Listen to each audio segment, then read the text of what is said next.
The Cincinnati Bengals select Joe Mixon, running back, Oklahoma.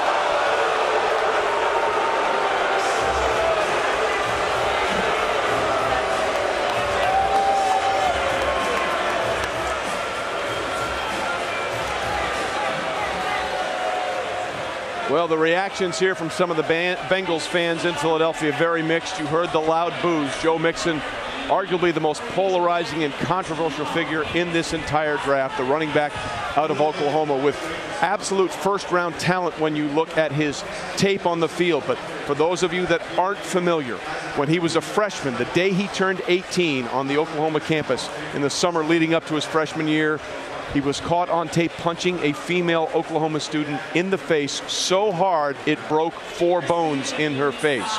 He was then charged with a misdemeanor assault, and after his head coach Bob Stoops reviewed the video of that incident, he was suspended for the entire 2014 season. In October of that same year, he reached a plea deal on the assault charge, a 1-year deferred sentence, 100 hours of community service, and he had to undergo behavioral counseling. However, Joe Mixon, that tape once again resurfaced in December of 2016. And we should warn you, we're going to show you that tape now, and it is extremely graphic. If you haven't seen it before, you just should be prepared. Here is what happened in July of 2014. There you see Joe Mixon on the left coming in. He walks over in that restaurant and begins having a discussion with the female student there. Words go back and forth. There's a little bit of an exchange. He starts to walk away. There's a fake, a slap, and right there, lays her out on the ground. 4 bones broken in that face.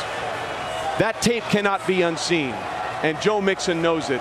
And it's the one thing that he's had to deal with ever since that incident happened. This is what he said to our Dan Graziano about the incident a month ago.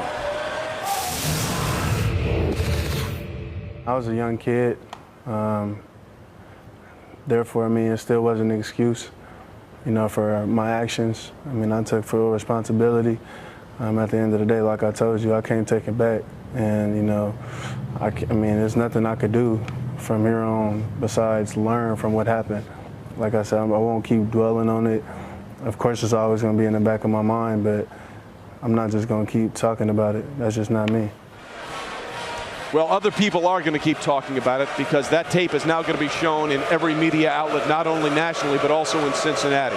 For more on this, let's go to insider Adam Schefter. Adam, we know that Joe and that student have now settled their civil lawsuit, undisclosed terms, but what more can you tell us about the Bengals and their decision to make this very controversial pick? Well, Trey, what's interesting here is there were only about 4 teams in the NFL that were thinking or considering taking Joe Mixon. The Bengals were in that group, and they had discussions about it, and clearly they felt comfortable. There were people in the league who felt like Joe Mixon was an asset on the Oklahoma team, one of the most popular players on the team, smiling upbeat, and the Bengals, being the Bengals, bought into the positive element of this. And ultimately, they decided that the gamble in the second round at pick number 48 was worth taking. They made that decision tonight. If he was there, they were going to take him, and sure enough, the Bengals have made that selection, and Joe Mixon is a Cincinnati Bengal, Trey.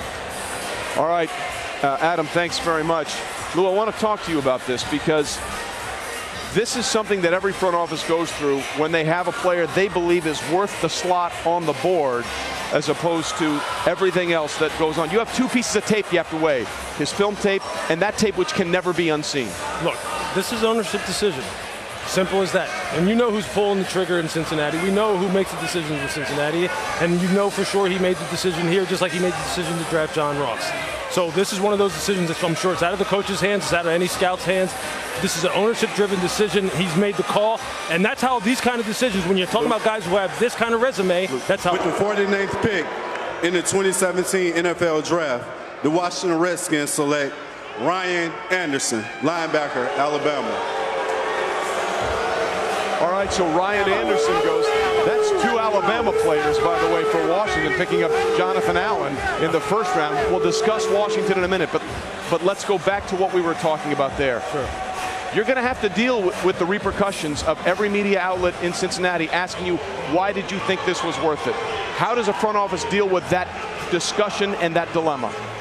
Well, I think now that they have him under their umbrella and in their building, they have to have a very, very definitive plan about how he is going to talk to media, if he's going to talk to the media, who's going to be allowed to talk about this issue. This is going to have to be something where really it's one voice. It's going to be the one voice mantra. So it's going to be Coach Marvin Lewis, or it's going to be ownership, and no one else is going to be allowed to speak about it, because you're going to have to try and contain the fallout. You're going to have to try and contain the questions. You're going to have to contain the message and continue to help Joe Mixon make positive decisions, make sure you surround him with a culture and with a program that keeps him on the straight and narrow. As John Gruden says, keep him in the channel. Don't get him outside the channel. Keep him in the channel and straight and narrow. If you were still in the front office, would you make him available to the media, or would you try and hide him? Absolutely not. No, I wouldn't hide him. I would just, look, I would try to keep it very simple for Joe Mixon and keep the focus on the football team. Keep the focus on the fact that, look, we're moving forward with trying to rehabilitate this young man and help him move forward. He's not someone who I would want out there answering questions and just opening up this issue over and over. If I had made the decision to go ahead and draft the guy, then now I'm moving forward with it from a football perspective as best I can. But he's going to have to answer some questions. At some point, you can't hide it. Well, you know what? That's why, look, if it's me making the decision, I'm not making this call. Right. Okay? It's simple as that for other reasons. Right. With the 50th pick in the 2017 NFL Draft, the Tampa Bay Buccaneers select Justin Evans, defensive back, Texas A&M. All right, Justin Evans, the DB out of Texas A&M, continues the run on DBs. But Mel, let's go to the other tape for Joe Mixon, and that's the football tape. Well, you look at the physical and athletic ability, almost 6'1", nearly 230 pounds, runs that 4.43 40, and you see it on the football field. Changing direction here, reverses field. He's going to take it to the house. That's what Joe Mixon does. 8 games this year, he averaged over 6 yards a carry. He averaged almost 15 yards a catch. He had a 97-yard kickoff return against Ohio State with all those athletes that they bring to the table. I think you look at Joe Mixon, where would he have gone had not been for that serious off-the-field issue? Probably in the top 10 to 15, right up there with Leonard Fournette and Christian McCaffrey. Todd, talent on the football field. When you watch Joe Mixon, he has all the versatility, running, catching, and in the return game. You don't find many guys who have the vision, the quickness as a runner, then can lower his pads and run over guys. You saw that catch in this highlight reel against Houston. I mean, that's you don't see many running backs with the skill level to track that ball over his shoulder and make the one-handed catch and pull it in.